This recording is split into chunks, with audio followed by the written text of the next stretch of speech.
Está aqui comigo o Valdizar Moraes, por favor, meu amigo.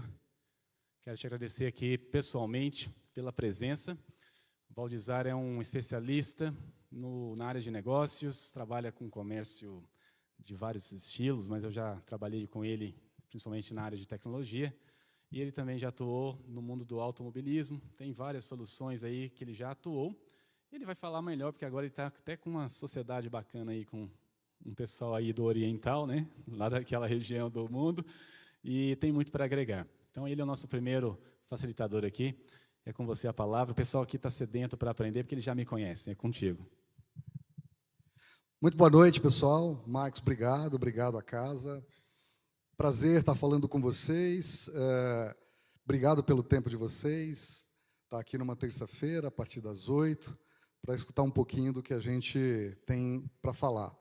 Quando o Marcos me fez o convite, meu viés é a área comercial vendas.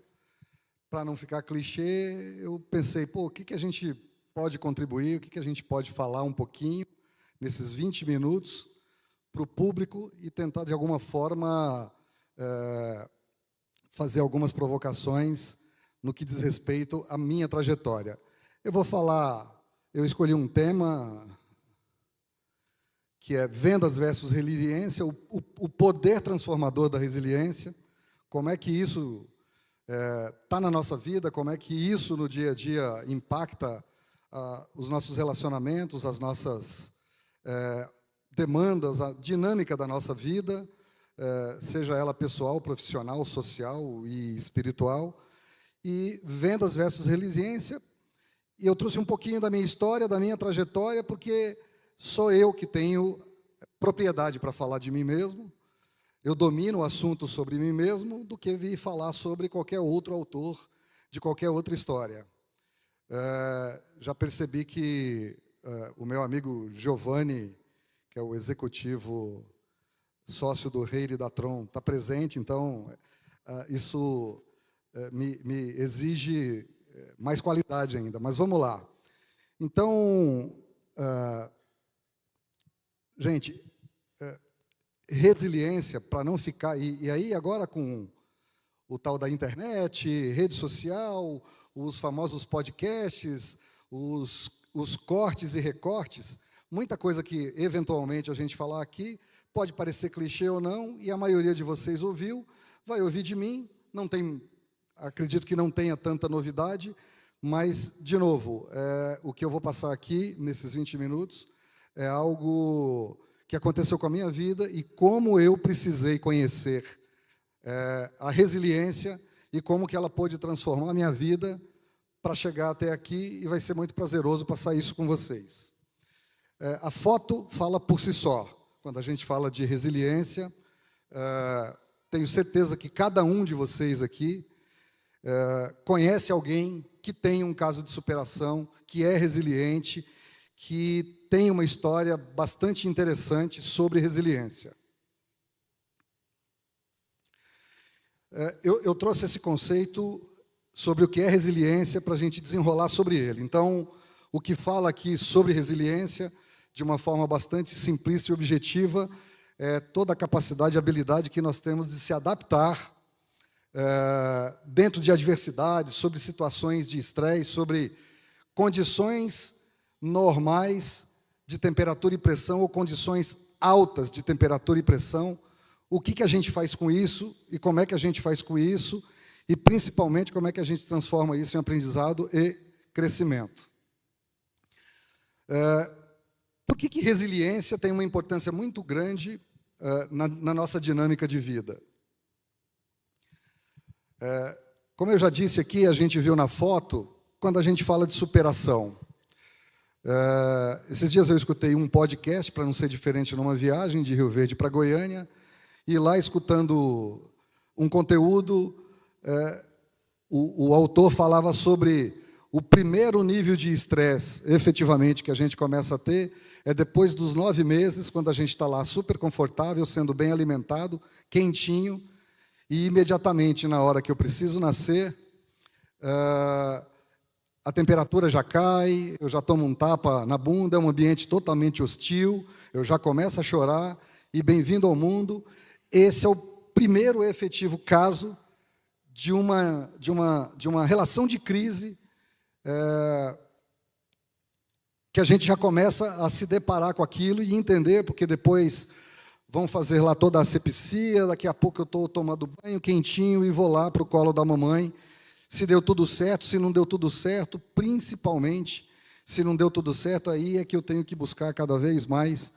E essa resiliência está dentro da gente. Então, a superação, e diferente, eu não acredito que alguém aqui passe ileso ao decorrer da vida sem ter situações de crise, cenários de crise em todas as áreas da sua vida. Então, por que da importância de ser resiliente? Primeiro, dentro de uma crise, é superação. Segundo, a gente tem uma grande certeza, né? Uma das grandes certezas. Vai acontecer mudança o tempo todo e a gente nem sempre acredita que não tem fórmula certa, não tem nada certo, por mais que você esteja ali numa pista, tudo controladinho, tudo planejado, em algum momento vai acontecer algum cenário, vai precisar acontecer alguma mudança, e essa mudança, a resiliência te ajuda a crescer, a subir um degrau. Quando a gente fala de saúde, aí está em pauta, né? A gente tem escutado fortemente, as estatísticas mostram isso, que a saúde mental tem sido a doença do século, por vários motivos. O fato é que ser resiliente, efetivamente, cientificamente, faz com que você tenha uma saúde mental e emocional inabalável, mais apropriada para lidar com as situações de crise. E, obviamente, que isso fortalece, porque na nossa dinâmica de vida, trabalho, família, casa, casamento, amigos, futebol, esporte, academia, a gente se relaciona. E nessa dinâmica de relacionamento, a resiliência também faz todo sentido, tem uma importância, um peso muito grande nesse contexto de relacionamentos, porque cada um é único, cada um tem sua história de vida, cada um tem a sua trajetória de vida, seus desafios, e relacionamento faz todo sentido na nossa vida. Os tipos de desafios que, basicamente, eu trouxe aqui para a gente entender os desafios pessoais, profissionais e sociais. Nos desafios pessoais, a começar na escola, quando você tem algum cenário de bullying, ou na própria família, ou você não é o escolhido para o time de futebol, ou para o time de basquete, ou dentro da própria escola, você já tem esse contexto de ser meio que excluído, aí já começa a ter, dentro do relacionamento, esse tipo de comportamento, e aí sim, quando não vem de forma natural, é importante buscar esse conceito de resiliência para que você possa superar, embora pareça clichê ou não. Eu tenho escutado muito falar da geração de vidro, e eu faço parte de uma geração que estão falando que é de ferro, que está indo embora, mas uma coisa é fato, a geração de vidro está aí, e o que é? Né? A primeira provocação é, e o que é que a gente vai fazer com essa geração de vidro? Vai ficar criticando e vai ficar comparando, falando que na nossa época era muito melhor as músicas, as pessoas eram muito mais respeitosas, que tudo na nossa época era muito melhor. Certamente, quando a gente estava jovem e cheio de rebeldias, né, ou vivendo a nossa jovialidade, possivelmente nossos pais e os nossos avós aconteciam também exatamente essas mesmas falas, essas mesmas críticas, mas os desafios pessoais, eles estão aí, eles acontecem, e só buscando em conjunto, né, isso é uma forma de buscar em conjunto, é como é que a gente ensina as novas gerações a praticarem, a terem e entenderem da importância de resiliência. No contexto profissional, aí é o desafio, é contingência. Qual é a faculdade que eu vou fazer? Eu vou empreender, não vou empreender? Eu quero CLT, eu quero concurso público. Empreender é um negócio muito louco, não tem nenhuma certeza. Se eu entrei numa empresa, tem uma questão de competição de cargo, de salário, eu vou assumir gestão, vaidade, dá resultado, não dá resultado. Se é empresa familiar, se é multinacional, você tem que viajar, enfim, tem todo um contexto profissional que, efetivamente, se você não busca esse conceito, essa prática de resiliência, certamente as coisas vão ficar um pouco mais complicadas no entendimento, na dinâmica das relações. E, obviamente, que a gente está falando das questões, dos desafios sociais que todo dia a gente presencia, seja nos noticiários, seja na internet, seja no bairro, seja com o vizinho e seja com um amigo. Como a resiliência pode nos ajudar nesse contexto, então, de desafios versus obstáculos? Eu chamo a atenção para o seguinte: dificuldade vai fazer parte da nossa vida. Detalhe, acostuma com isso. O ponto é, sempre vai ter alto e baixo, e o que você faz com isso? Pode parecer clichê, mas aquele contexto de que a vida, dos 100% do que acontece, 10% é o que efetivamente aconteceu e não tem o que fazer. 90% é o que eu faço com isso. E o como que eu faço com isso. A gente escuta muito, teve uma época muito forte do coaching falar para a gente, os grandes coaches, mentores, os grandes treinadores falarem o que te motiva a levantar de manhã. Eu vou para uma provocação um pouco maior, porque eu acho que até uma lesma tem motivo para acordar de manhã. Então não é só o motivo que tem que ser teu combustível. Mas a resiliência, ela te traz para um conceito de falar como eu acordo de manhã e como é que eu vou fazer com isso. Porque tem dia que é realmente muito complicado acordar de manhã e entender toda uma rotina que você tem durante o teu dia. Natureza humana. Quando a gente fala de você buscar essas forças, é buscar fortemente, espiritualmente, profissionalmente, socialmente, grupos de apoio, amigos, a não deixar que nada te abale. Então, isso é uma característica muito forte de onde você encontra, dentro de uma resiliência, não se deixar abalar. Volto de novo a falar do que a gente tem escutado bastante. Eu tenho um filho de 17 e uma de 30, tenho vários amigos que têm filhos, estão entrando para o mercado de trabalho e já tem gente aí na casa dos 20, 25 anos que também está com todo esse desafio profissional pela frente, de buscar uma carreira, buscar salário, buscar conquistas. E como é que a gente passa isso para eles? Porque se ouve muito falar de mimimi, mas a gente também tinha nossos mimimis. E aí qual é esse contexto? O que não mudou é que desde os nossos bisavós, resiliência é uma coisa que cada vez mais tem feito parte da nossa vida, para que a gente possa efetivamente buscar esse tipo de superação na dinâmica do dia a dia. Persistência. O que eu trago aqui como persistência é o movimento que você precisa estar fazendo. Faz. Quando eu falo de nada te abala, não deixa que as coisas te abalem, vai lá e se movimenta, faz, seja persistente. Existe uma estatística que diz que, principalmente para quem é da área de vendas, a gente toma toco todo dia, né? A gente faz gestão de não. O sim é o desafio de buscar o sim, em todos os segmentos, uns mais, outros menos.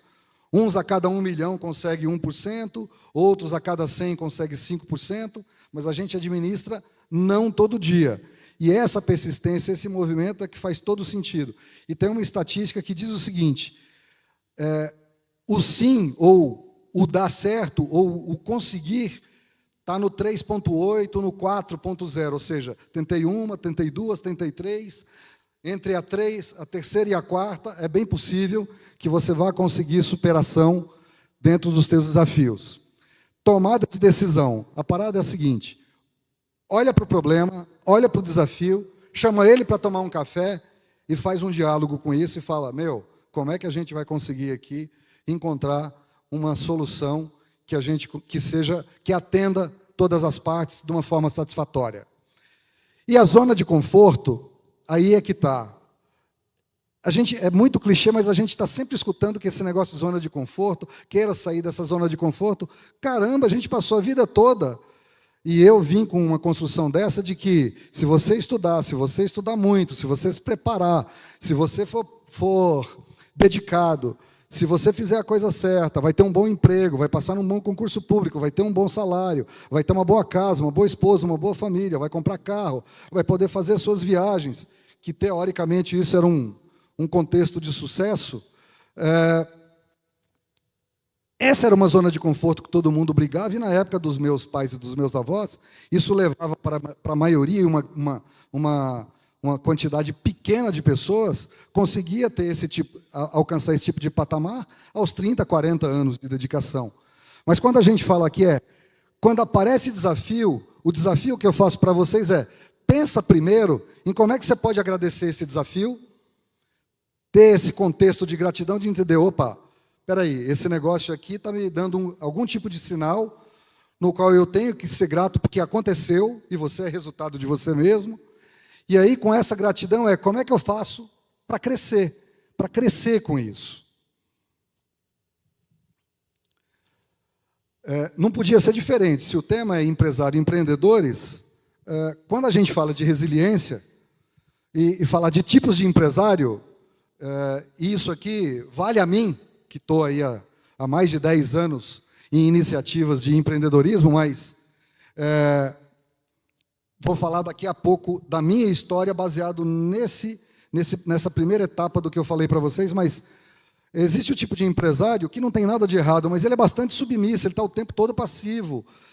O problema é da China, o problema é da Ucrânia, o problema é da guerra, o problema é de um monte de gente que ele acaba se guardando, se preservando ali dentro do mundinho dele, e ele não se permite olhar para fora disso, e aí ele acaba não fazendo, ele fica muito submisso à relação. Ele passa mais a olhar o que está no contexto, se a gente dividisse aqui em 1/3, um terço dele, ele não consegue olhar, ele fica olhando para 1/3 que é da economia, 1/3 que é do governo, e colocando a culpa em todo mundo, e acaba não fazendo. Existe o reativo. Esse cara, ele até faz, mas o tempo todo ele está reclamando, e cientificamente está provado também que o nível de reclamação que você tem aí durante o dia, isso te adoece, e volta lá para aquela questão da saúde mental. E o resiliente é aquela história, o que eu faço com o que aconteceu? Ele aprende e faz. Claro que por trás disso tem uma série de questões onde é importante entender, primeiro, humildade, buscar apoio, pedir ajuda. Faz muito sentido pedir ajuda. Às vezes a gente passa um tempo navegando num cenário de crise, e, ou por vergonha, ou por qualquer outro tipo de comportamento ou de pensamento, você acaba não pedindo ajuda.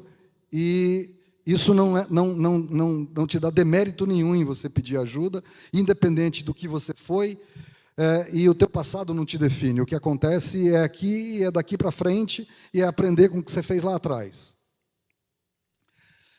E aí, trazendo para esse contexto, o que é, Dr. Giovanni e Ivan e demais empreendedores aqui que estão presentes? O que é empreender e vender? A gente sabe que a única certeza em empreender e vender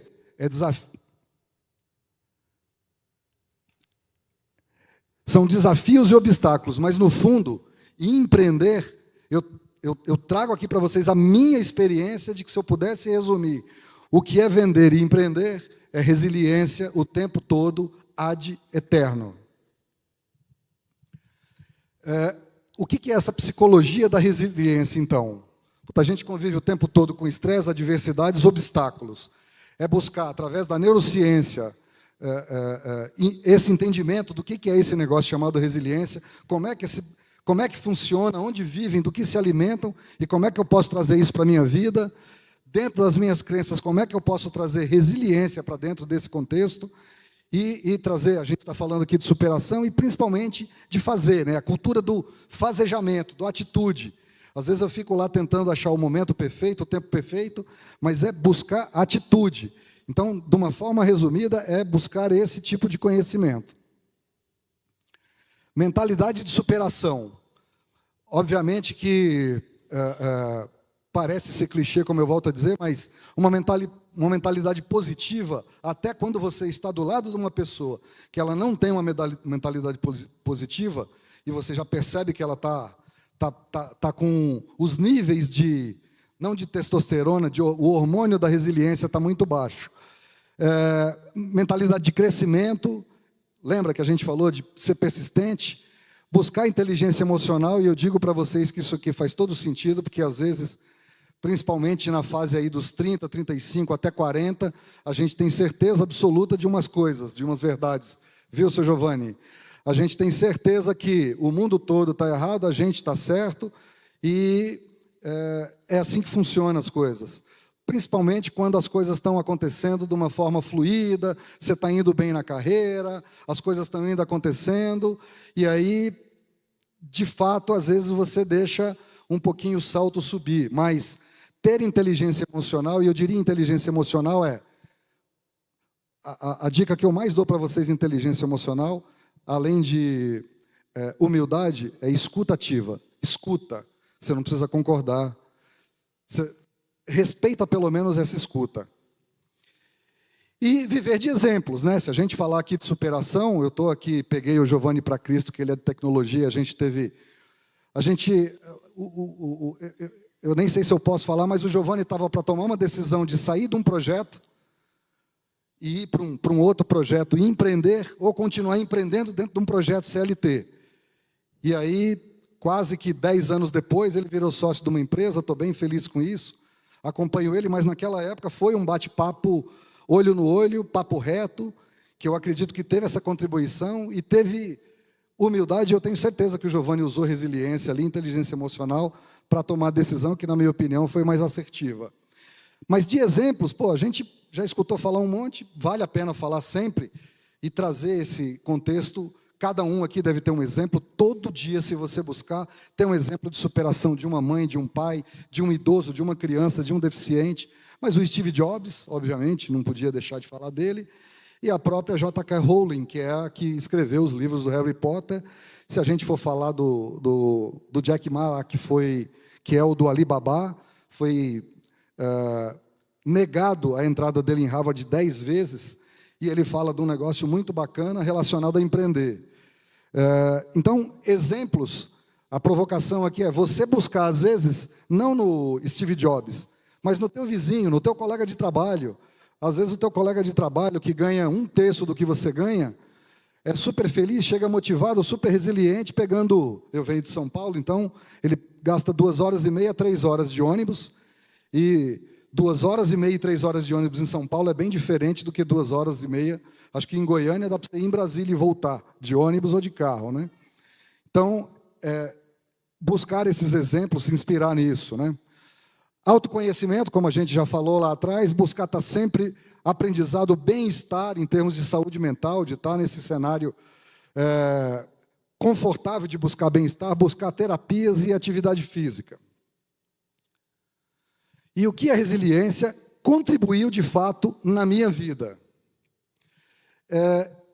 O contexto é assim, eu vou dizer para vocês que eu trouxe para mim assim, minha vida em 4 etapas, em 4 quartos, 25, 25, 25, considerando que eu vou chegar nos 100 anos.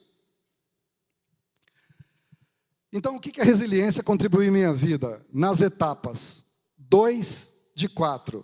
A primeira etapa foi do 0 aos 26 anos, morando em São Paulo, na ABC Paulista, e no segundo, aqui, quando eu mudei para Goiânia, aos 27 anos, e até agora, com 54 anos.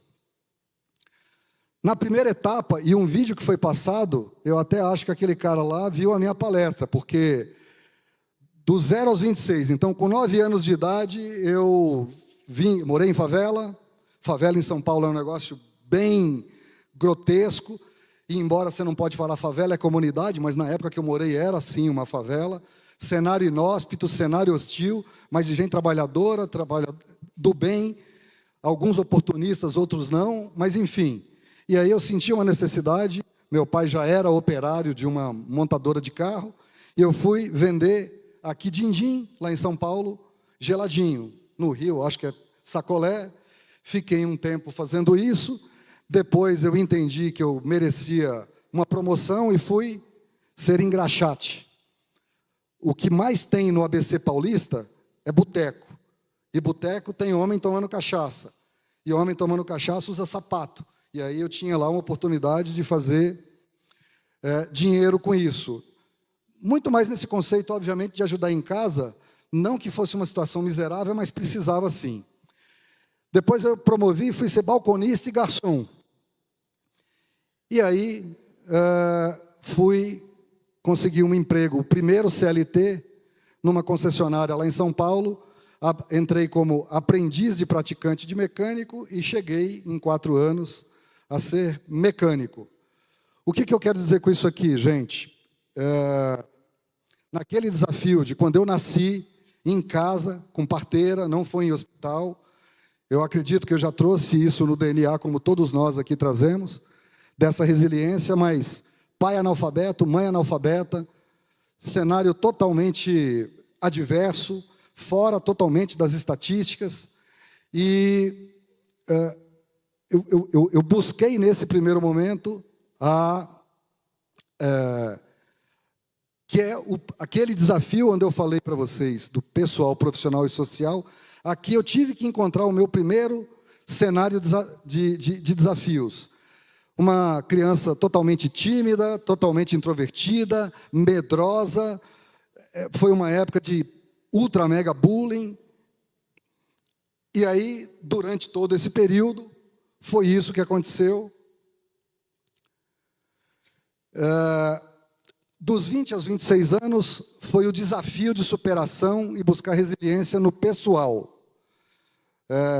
Eu saí de um contexto de ser mecânico e fui fazer contabilidade, porque eu entendia que estudar fazia todo o sentido, de não só buscar conhecimento, mas formação acadêmica, mas para buscar essa oportunidade de crescimento. Então, eu fui trabalhar numa multinacional, e nesse período eu fazia contabilidade, e lá eu trabalhei em analista de custos. Depois eu fui trabalhar nessa mesma empresa, na controladoria. E depois, nesse período, eu acreditava que, por algum motivo, isso não me preenchia mais, e eu precisava fazer alguma outra coisa, e eu tinha um sonho muito grande de trabalhar numa multinacional do setor de automobilismo, e especificamente a Volkswagen do Brasil. E aí eu pedi conta dessa empresa, fui tentar ser corretor, não deu certo, e aí eu fui ser salva-vidas no clube de campo da Volkswagen do Brasil. E lá eu tive a oportunidade de entregar um currículo para algumas pessoas, e daí apareceu uma grande oportunidade na minha vida de eu ser chamado para trabalhar como terceiro na Volkswagen do Brasil, lá no Jabaquara, em São Paulo. Nessa questão pessoal, um cara tímido, um cara introvertido, sem nenhuma formação, sem nenhuma orientação, aqui com muita vergonha de pai e mãe, da história de todo mundo, e aí a resiliência me fez buscar esse tipo de superação, para buscar esse tipo de mudança, de sair daquele cenário e estar num cenário um pouco melhor, mas que aqui ainda não estava. E ali já aconteceu a primeira gestão de crise, que foi sair de um cenário, teoricamente, de zona de conforto, para buscar a realização de um sonho. Aos 27, aos 54 anos, e esse é um tema para outra palestra, mas, enfim, deu certo. Aos 27 anos de idade, eu fui ser executivo da Volkswagen do Brasil, mudei para Goiânia, carro por conta, um monte de benefício, era um negócio fora do comum.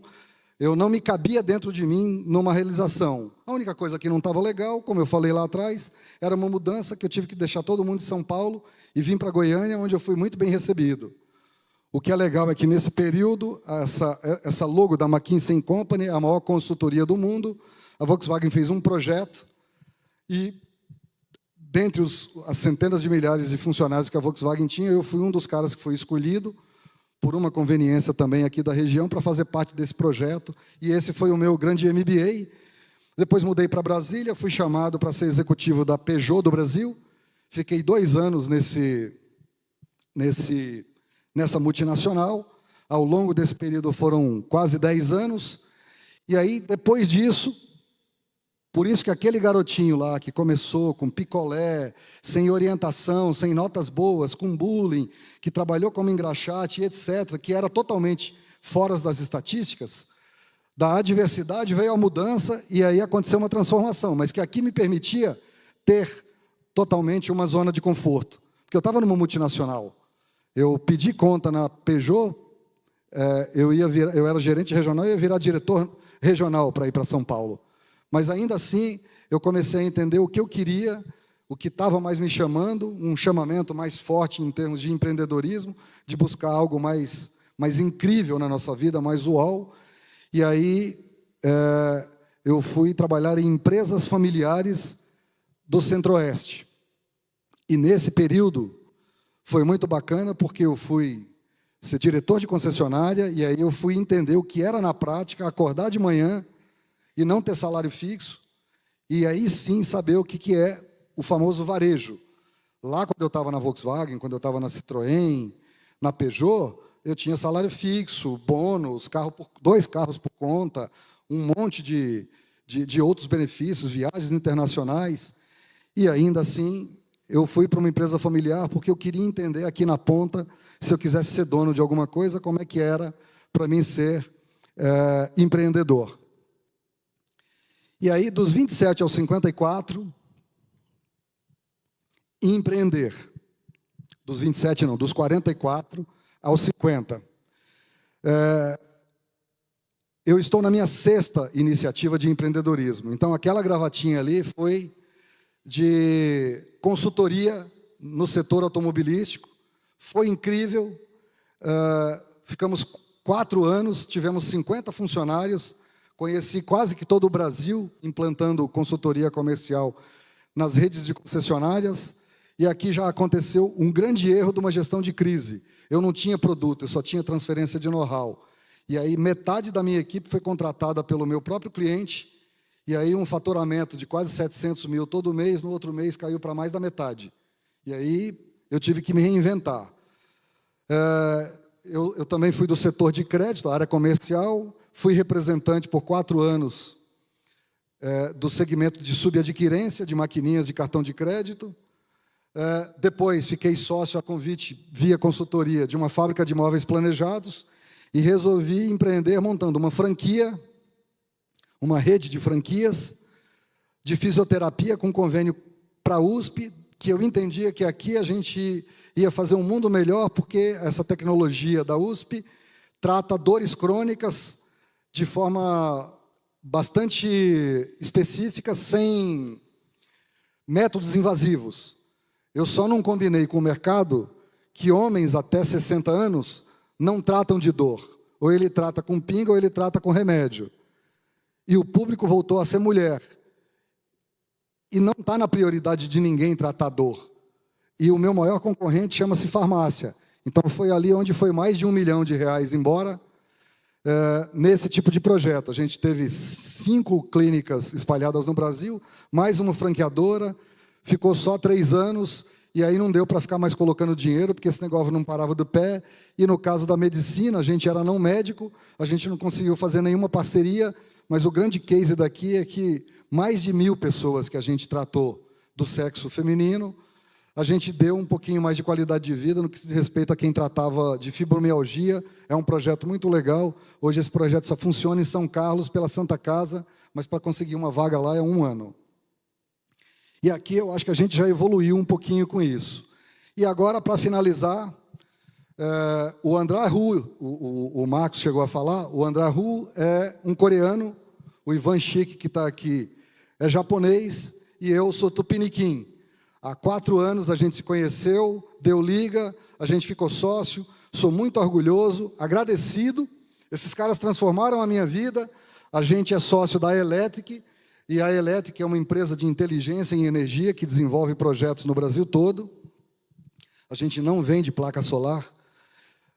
A gente é parceiro exclusivo em alguns segmentos da FIT Energia, que é uma empresa do Grupo Santander.